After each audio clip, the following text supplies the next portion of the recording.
Bonjour, un petit mot simplement pour excuser le maire de Fontoy qui n'a pas pu être présent aujourd'hui et qui le regrette. Pour tous vous remercier, monsieur le député, madame la conseillère départementale, les maires élus représentant l'entour, les musiciens, la gendarmerie. Il tenait à avoir un mot, en tout cas pour la jeunesse, peu présente, trop peu présente en fait à nos côtés ce matin. Il lui tient à cœur de mettre en place un conseil municipal des jeunes qui sera nommé dès le mois d'octobre, parce qu'en fait c'est de notre devoir d'élus de transmettre aussi ça à nos enfants pour la transmission puisse se faire de la mémoire, mais aussi des valeurs de notre pays. Et on prendra contact via les écoles avec le Souvenir français pour mettre ça en place et avoir plus d'enfants à nos côtés prochainement.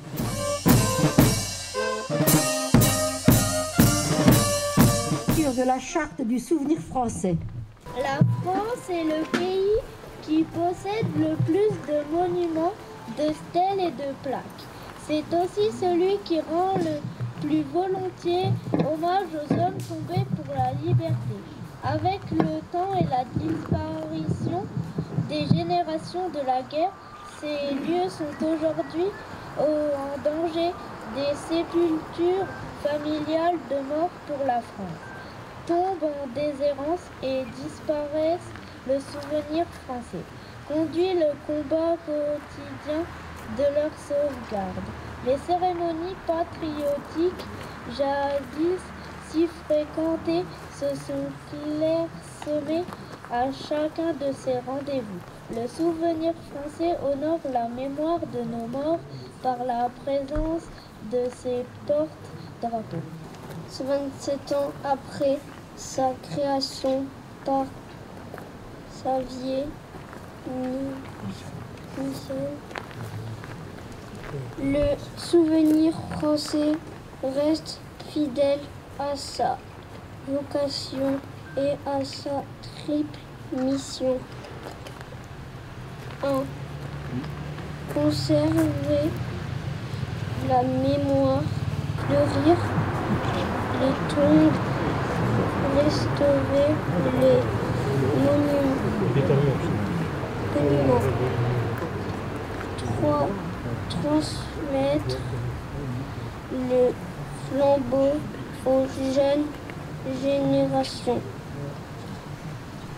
successives en leur inculquant par la matière du souvenir, le sens du devoir, l'amour de la patrie et le respect des valeurs.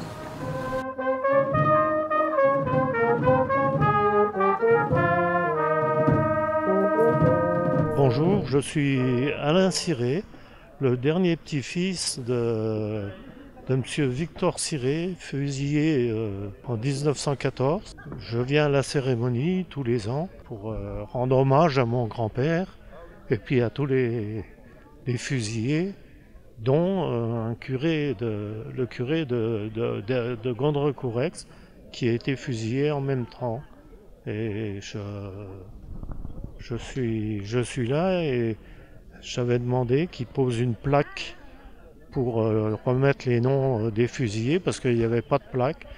Et je remercie la mairie de Fontoy qui a fait tout ça avec Monsieur Podesta.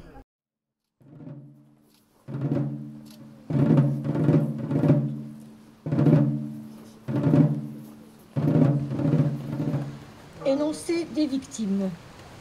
Abbé Émile Thierry, âgé de 39 ans, professeur à la Malgrange, vicaire à Jeuf, curé de Gondrecourt-Aix. Joseph Edmond Pizel, commerçant, 55 ans. Jean-Nicolas Lesse, journalier, 60 ans. Joseph Nicolas Guyot, retraité des chemins de fer, 64 ans. Louis-Gustave Mahler, domestique agricole, 51 ans. Victor Jean Ciré, conseiller municipal cultivateur, père de 5 enfants, 42 ans. Léon Cavaret, ouvrier agricole, 30 ans. Jean-Baptiste Barnero, domestique agricole. Urzin Rossillon, 3 enfants, 64 ans et un inconnu.